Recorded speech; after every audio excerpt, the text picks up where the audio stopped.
एक गांव में सुनीता देवी अपनी दो बेटियों के साथ रहती थी। पति के गुजर जाने के बाद अब उनकी दोनों बेटियों की शादी की सारी जिम्मेदारी अब सुनीता देवी के सर पर आ गई थी। पर उन्होंने अपनी बुरी हालातों से कभी हार नहीं मानी, अपनी बेटियों को अच्छी शिक्षा दी। लेकिन उनकी बड़ी बेटी जितनी सरल और समझदार, तो वहीं छोटी बेटी मीना चालाक, एक नंबर की झूठी और आलसी किस्म की थी। और अब इसलिए सुनीता देवी को हमेशा अपनी बेटी की शादी की चिंता सताती रहती थी, जो चाहती थी कि दोनों बेटियों की शादी एक साथ एक ही घर पर हो। इसलिए एक दिन उन्होंने अपने गांव के पंडित शादीराम घर जोड़े वाले को घर पर बुलाया। बहन जी, मैं आपकी बेटी के लिए बहुत ही अच्छा रिश्ता लाया हूँ, आप चिंता मत करिए। आपकी बड़ी बेटी जैसी सुशील, समझदार और सुंदर कन्या के लिए बहुत ही अच्छे घर से रिश्ते आ रहे हैं। लेकिन आपकी छोटी बेटी उसके लिए रिश्ता मिलना मुश्किल हो रहा है। पंडित जी, मैं आपको पहले भी बोल चुकी हूँ, मैं अपनी दोनों बेटी की शादी एक साथ ही करना चाहती हूँ। यही इनके पिता की भी आखिरी इच्छा थी। आप समझ रहे हैं ना मैं क्या कह रही हूँ? जी बहन जी, वैसे एक रास्ता है। यह देखिए, यह रोशन है। यह बिल्कुल शांत, समझदार और शालीन स्वभाव का लड़का है। ये अच्छा है मेरी सीमा के लिए। ये उसका जुड़वा भाई है राहुल, बिल्कुल इससे उल्टा, आपकी बेटी जैसा नालायक और निठल्ला। मतलब वो माफ कीजिएगा, मेरा मतलब था थोड़ा नटखट और शरारती है, सीमा बिटिया की तरह। सुनीता देवी पंडित को आंख बड़ी करके घूरती है। मैं बोल रहा था ये आपकी छोटी बेटी के लिए अच्छा रहेगा। ठीक है, तो अब इससे सीमा की शादी होगी। सुनीता बहुत खुश थी। दोनों बेटी की शादी एक ही घर में तय हो गई है। दोनों बेटी साथ में रहेगी तो उन्हें भी सरलता रहेगी। कुछ ही दिनों के अंदर दोनों बेटी की शादी हो जाती है।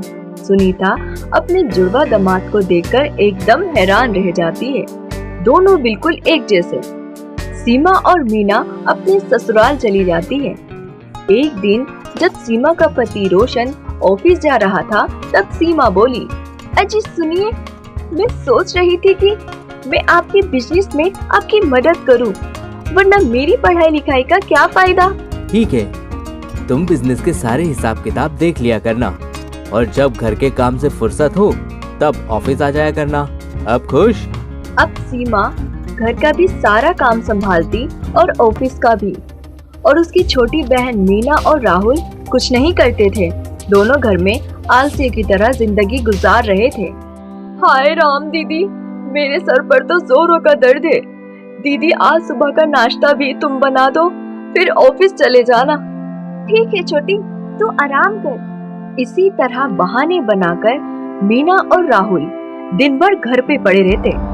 ये देखकर उसके पिता रामलाल को बहुत बुरा लगता था कि उनका बड़ा बेटा और बहू इतनी मेहनत करते हैं और छोटा बेटा और बहू कुछ नहीं कर रहे हैं। रामलाल एक दिन दोनों को बुलाता है। बेटा, मेरी उम्र अब तीरथ करने की हो गई है। अब मैं सब कुछ तुम दोनों भाइयों के नाम कर अपने दोस्तों संग तीर्थ यात्रा पर जाऊंगा। अब तुम्हें ही ये सब संभालना होगा। हाँ पिताजी, मैं खूब मेहनत करूंगा। बस एक बार ये जायदाद मेरे नाम हो जाए, फिर दिखाता हूँ।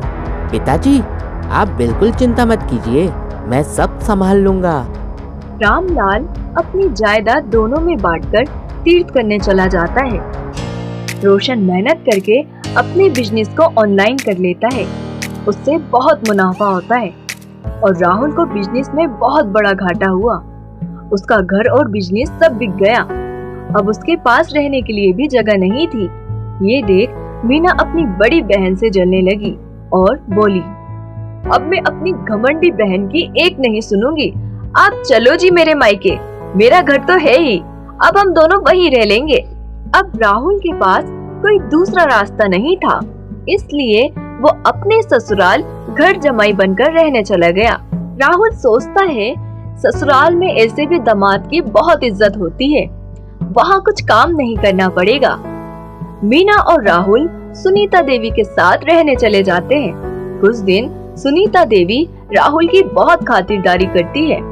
कुछ दिन बाद उसे समझ आ जाता है ये दामाद बड़े दामाद जैसा नहीं है।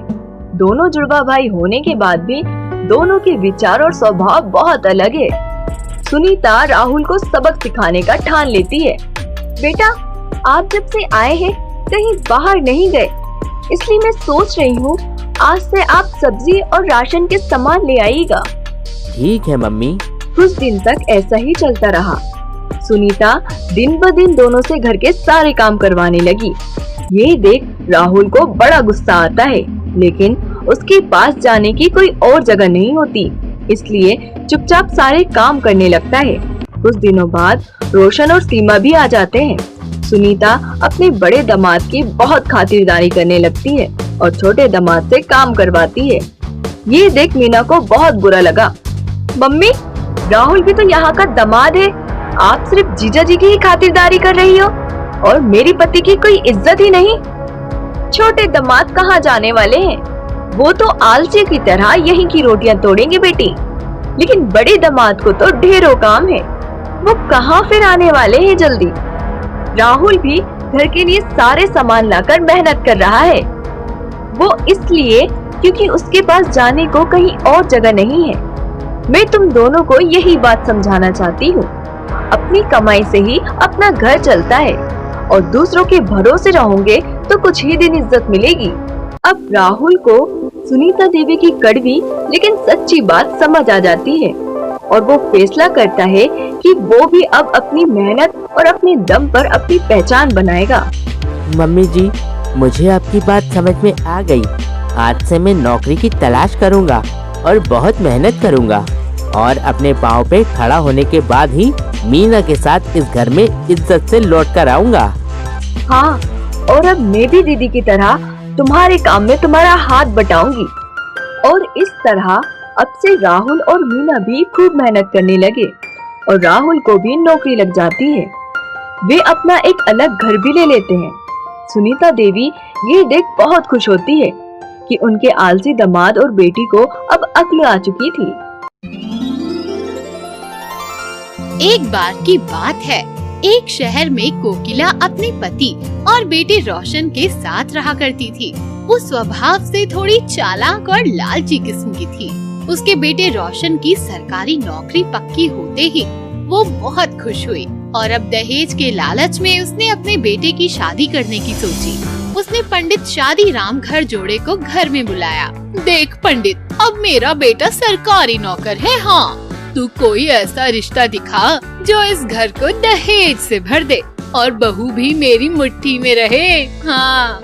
अरे क्यों नहीं कोकिला बहन, एकदम शांत स्वभाव की है, एकदम गऊ। ये देखिए, इसका नाम है राधा। पिता का भी अच्छा कारोबार है, दहेज भी खूब मिलेगा। अच्छा, तो अब तो यही मेरे घर की बहू बनेगी पंडित। राधा और रोशन की शादी तय हो जाती है और कोकिला अमीर बनने के सपने देखने लगती है। पर शादी से कुछ दिन पहले ही राधा के पिता का कारोबार में बड़ा नुकसान हो जाता है और वो कर्जे में सर तक डूब जाता है। उसकी जमीनें तक नीलाम हो जाती हैं। ये खबर सुन कोकिला ने रिश्ता तोड़ने का पूरा मन बना लिया था, लेकिन रोशन को राधा बहुत पसंद आई, इसीलिए उसने राधा से ही शादी कर ली। मनचाहा दहेज न मिलने से कोकिला राधा से चिढ़ने लगती है और वो राधा से खूब काम करवाने लगती है और उससे बुरा बर्ताव करने लगती है। अरे राधा, अरे ओ कामचोर, कहाँ मर गई? तुझसे नाश्ता मांगा था तो क्या अब 2 दिन बाद लाएगी?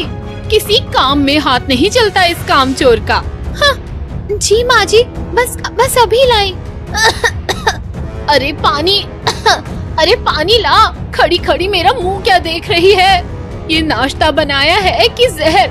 इतना नमक मिर्च, मुझे इतनी जल्दी ऊपर भेजना चाहती है तू? माँ जी, मैंने खुद चखा है, नमक मिर्च तो सब कुछ ठीक था। तो क्या मैं नाटक कर रही हूँ? हाँ, हे भगवान, मेरे तो कर्म फूट गए ऐसी बहू पाकर। अब खड़ी खड़ी मेरा मुंह क्या ताक रही है? जाके कपड़े धो, इतने सारे काम पड़े हैं। अब रोजाना रोशन के ऑफिस जाते ही कोकिला का जुल्म राधा पर दिन ब दिन बढ़ने लगा। पर राधा चुपचाप सब कुछ यूं ही सहन कर लेती। उसने कभी भी अपने पति रोशन से इस बात की शिकायत नहीं की। एक दिन रोशन को ऑफिस के काम से कुछ दिनों के लिए दूसरे शहर जाना पड़ गया।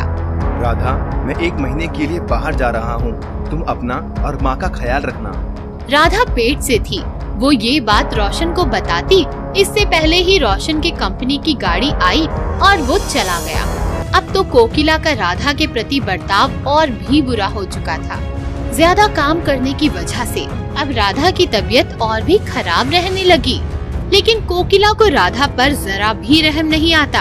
अरे वाह, यहाँ महारानी आराम फरमा रही है और वहाँ घर का सारा काम पड़ा है। उठो महारानी और जाकर बाजार से आज शाम की दावत के लिए सामान लेकर आओ। शाम को मेरे कुछ खास मेहमान आ रहे हैं घर पर। उनके सामने मेरी नाक नहीं कटनी चाहिए, समझी? बीमार राधा बाजार चली गई और चक्कर खाकर बेहोश हो गई। बाजार में राधा के बाबूजी ने राधा को इस हालत में देखा और उसे अपने घर ले गए। काफी देर जब राधा वापस नहीं आई तो कोकिला बाजार गई, जहां उसने एक ड्रामा करने वाली लड़की रमा को देखा, जिसकी शक्ल हूबहू राधा से मिलती थी। कोकिला उसे राधा समझकर खरी खोटी सुनाने लगी। अरे वाह, ये देखो महारानी यहाँ नौटंकी कर रही है और घर में तबीयत खराब होने का बहाना। चल घर, आज मैं तुझे अच्छा सबक सिखाती हूँ। रमा के पास भी रहने के लिए कोई ठिकाना नहीं था, इसीलिए वो कोकिला के साथ चली गई। घर पर उसे राधा के बारे में सब कुछ पता चला कि उसकी सास उस पर खूब अत्याचार करती है। जब उसने अपनी शक्ल वाली लड़की की तस्वीर देखी, अब रमा ने कोकिला को सबक सिखाने की ठान ली। रात में कोकिला की बिगड़ी हुई दोस्त खाने पर आई। अरे ओ कामचोर, कहाँ मर गई? जा खाना लेकर आ। रमा ने जानबूझकर खराब खाना बनाया और जहर सा तीखा खाना खाकर सभी कोकिला को भला बुरा कहने लगी और कोकिला की खूब इंसल्ट हुई और रमा जोर जोर से इस पर हंसने लगी। कोकिला आग बबूला हो गई और उसने रमा पर हाथ उठाया तो रमा ने कोकिला को उल्टा अच्छा सबक सिखाया। अपनी बहू का बदला तेवर देख अब कोकिला रमा से डरने लगी और धीरे धीरे उसे परेशान करना बंद कर दिया। कुछ ही दिन में रोशन भी घर लौट आया। रमा के बदले रवैये को देख रोशन भी हैरान था। तभी वो राधा अपने पिताजी के साथ आई। वहाँ सभी रमा को देखकर एकदम हैरान रह गए। तब रमा ने रोशन को उसकी माँ की सारी सच्चाई बताई। इसके बाद कोकिला को अपनी गलती का एहसास हुआ और उसने रोशन और राधा से माफी मांगी और अब कोकिला, राधा और उसके बच्चे का अच्छे से ख्याल रखने लगी और हम शक्ल रमा की वजह से अब राधा की जिंदगी खुशहाल हो गई।